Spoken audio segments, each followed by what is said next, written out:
রণক্ষেতের তপ্ত বালু, চারদিকে ছড়িয়ে ছিটিয়ে আছে নিথর দেহ। বাতাসের উত্তাপ আর রক্তের ঘ্রাণে ভারী হয়ে আছে পরিবেশ। তৃষ্ণায় ফেটে যাচ্ছে বুক, শরীর ক্ষতবিক্ষত। এমনই এক মুহূর্তে মুমূর্ষু অবস্থায় শুয়েছিলেন ইসলামের বীর সেনানী ইকরিমা ইবনে আবু জাহল রাহা এবং আরও কয়েকজন সাহাবী। এক সাহাবী এক মশক পানি নিয়ে দৌড়ে এলেন ইকরিমা রাহা এর কাছে। তার ওষ্ঠাগত প্রাণ এক ফোঁটা পানির জন্য চাতক পাখির মতো চেয়ে আছেন। কিন্তু পানি যখন তার মুখের কাছে ধরা হল, ঠিক তখনই পাশ থেকে ভেসে এল আরেক আহত ভাইয়ের আর্তনাদ।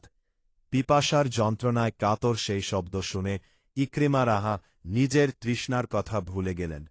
পানির পাত্র সরিয়ে দিয়ে ইশারা করে বললেন, আগে আমার ভাইকে দাও, ওর কষ্ট আমার চেয়েও বেশি। পানি নিয়ে যাওয়া হল দ্বিতীয় সাহাবীর কাছে।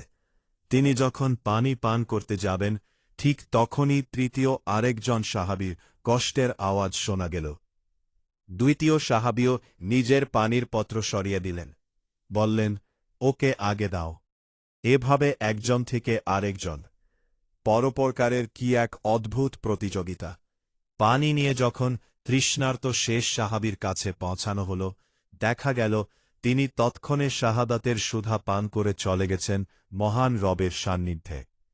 তারই ঘড়ি করে প্রথম জনের কাছে ফিরে আসা হল, কিন্তু তৎক্ষণে বড় দেরি হয়ে গেছে। ইকরিমা, রাহজে সহ সেই তিন মহান বীরেই তৃষ্ণার্ত অবস্থায় আল্লাহর ডাকে সাড়া দিয়েছেন। পানির এক চুমুকও তাদের কণ্ঠে যায়নি, কিন্তু পৃথিবীর বুকে রেখে গেছেন ত্যাগের এক অমর ইতিহাস।